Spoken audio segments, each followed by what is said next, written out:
I think this global conversation is so important at this moment because we need to keep the issue of gender equality on the agenda.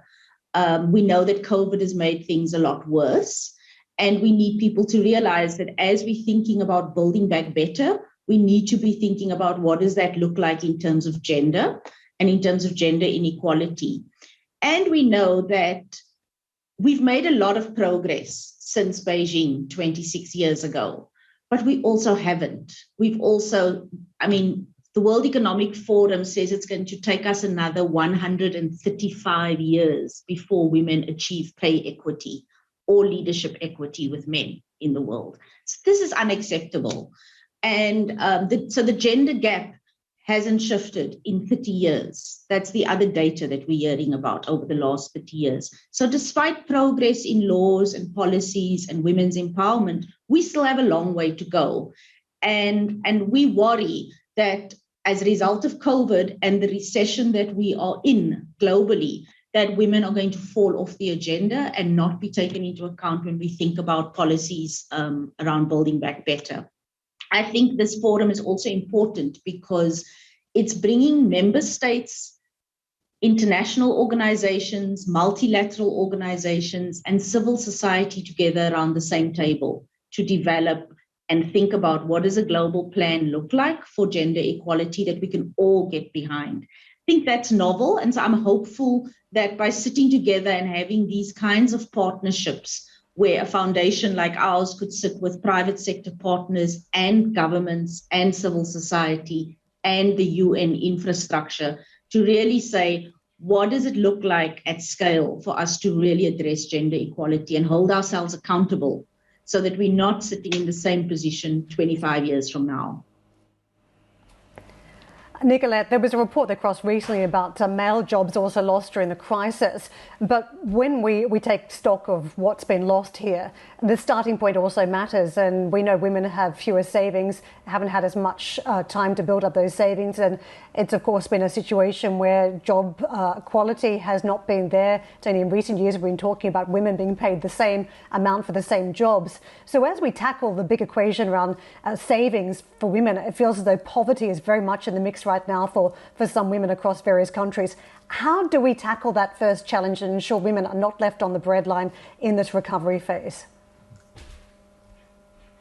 That's exactly the point. And I think you mentioned earlier about the fact that 47 million women are going to fall into extreme poverty because of COVID. And so I think really there's a backslide that's happening. And I think the issue here is also what has happened during COVID is we know that women have spent 3 times the amount of time as men performing unpaid care work and domestic work. And half of all women with children were spending more than 5 hours each day on childcare or on elder care. And so the cost of the care that women have had to endure during COVID has resulted in them being forced out of the labor market because they're having to manage care responsibilities. And so I think the issue of the care economy and how we need a renewed focus on the care economy, and we have to make visible the paid and unpaid contributions of women, particularly women on the margins of society, women's in the care economy, women, domestic workers, low-income workers. And we have to start thinking about things like childcare, paid leave, education, how do we care for elder people so that women can actually remain in the economy. Because as women have left the economy, they've exhausted their savings very quickly. And the tough choices women have had to make in terms of care versus their employment. And the failure of states to think about policies that can actually address this. So I feel like at this point in time, we really have to think about what is a global movement for care look like, and what does comprehensive care infrastructure look like that works for everyone, particularly those low income and precarious workers out there.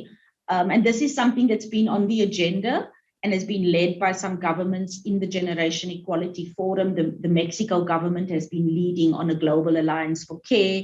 The Ford Foundation is investing in really what does comprehensive reform look like for the care infrastructure in the world as one mechanism to really start to think about protecting women And also saying to governments that your responses need to take into account social protection, the labor market, and your economic policies have to look at the specific issues that affect women as well. Everyone's been affected in terms of the economy. And when we go into a recession, men and women have been affected, all women have been affected, but we also know that there are particular groups of women, Black women, domestic workers, low income, rural women around the world that have been severely undercut and are going to continue to be undercut in this process. And so those women on the margins need to also be taken into account, and men on the margins of the economy are going to have to be looked at more carefully.